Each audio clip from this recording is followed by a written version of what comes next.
What's up guys, I'm Mystic Mal. Today's video is going to be about how Master Ira and Ansem the Wise crossed paths sometime in the past.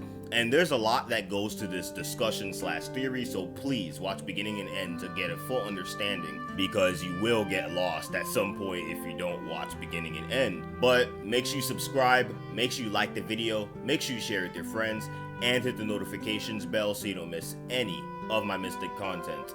May your heart be your guiding key. Let's grow this Mystic family. Let's get on with this. To start this off, we know that Ansem the Wise is a character that we don't really know about. You know, we only seen this character a few times. If you really think about it, we only seen this character a few times throughout the series.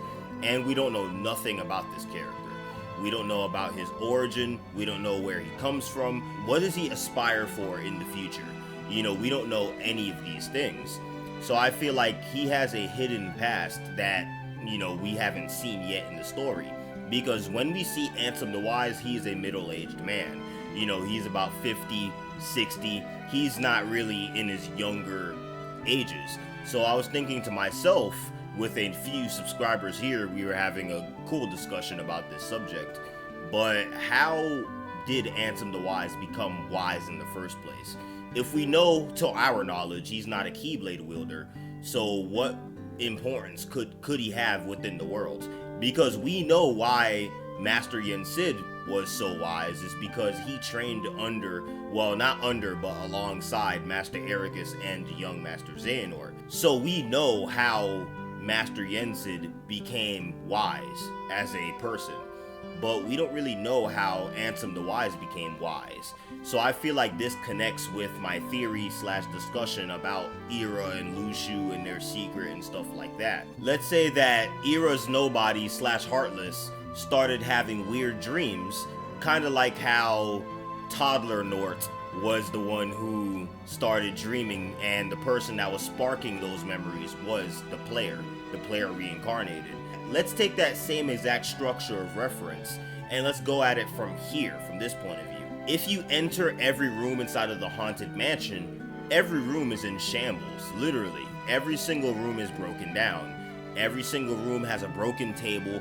Every single room is broken, like there's stuff like blocking the way where you can't enter.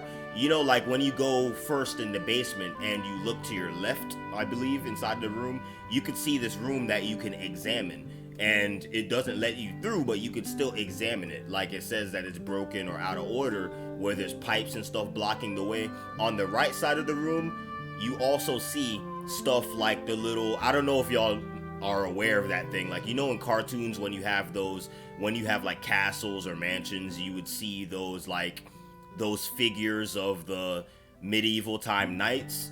That's basically what was inside of the Haunted Mansion, and you could see the knight's armor and the shield and the sword and spear and stuff blocking the way of the door. Like, it's almost like things were just broken there. You know, and then if you look in the backyard of the Haunted Mansion, there's a giant unicorn statue. You go inside of the room where you had to take Naminé's drawing to get to the basement where Sora, Donald, and Goofy were getting restored. You look at the back left side of the room, you see a unicorn statue, like a little mini unicorn stone statue. You also can go anywhere inside this place and find something that correlates with Ansem the Wise and Ira. So I feel like they crossed paths sometime during Ansem the Wise's youthful age. Maybe Master Ira was Ansem the Wise's master. You know, what if Ansem the Wise was a protege to Master Ira? And this connects really well because that would also connect with why Lushu wanted to infiltrate the apprentices in the first place as Braig slash Xigbar inside of Radiant Garden. Like, this comes full circle. It's a perfect frame of reference because it goes into a giant circle within the story. It makes perfect sense. It explains Lushu's motive. It explains what was happening in the past. How did the nobody slash heartless perish? Who knows? But, you know, time will tell, because we'll probably get a game or maybe even like a separate cinematic movie that can show these other sides of the story. Because Ansem the Wise definitely has more character development to go. We don't really know him as a character, but people love him as a character, but we don't really know him, you know, like we only seen him for a year pretty much. and that's as like Ansem the Wise. As Diz, we've seen him since Chain of Memories, but he's not really, we don't really know him as a character. We need more time with him. And I feel like this is a good move that can show more of his journey, as a character. What made him rise to power in Radiant Garden? Did Ansem the Wise flee? Maybe there was a battle that happened, because we know that Ansem the Wise is not a Keyblade wielder, so he can't really defend himself. Master Ira casted a portal for Ansem the Wise to leave. Took his research, took everything and leave. And then once he brought the information and all of the academics to Radiant Garden, then they crowned Ansem the Wise as their leader. So this makes perfect sense and it aligns well. And Lushu's motive on why he wanted to become Brig and all that, and the Book of Prophecies talked about Xehanort and all those type of things. So it connects really, really well. How to make a Heartless and a Nobody is extremely blurry in Kingdom Hearts 3 and 4. Because there's no truth to it, you know what I mean? Like, the ideology that we learn inside of Kingdom Hearts 2 doesn't really take effect in Kingdom Hearts 3 and 4. We see many characters in Dark Road lose their hearts.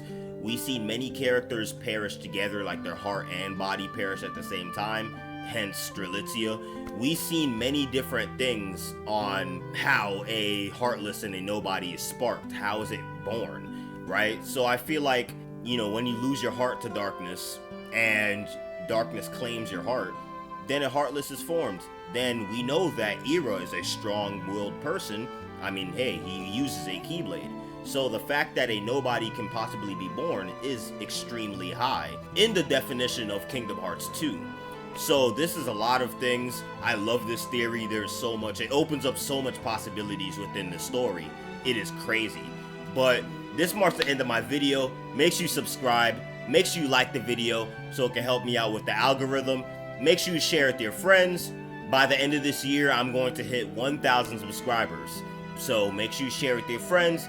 Hit the notifications bell so you don't miss any of my Mystic content. May your heart be your guiding key. Let's grow this Mystic family. Peace.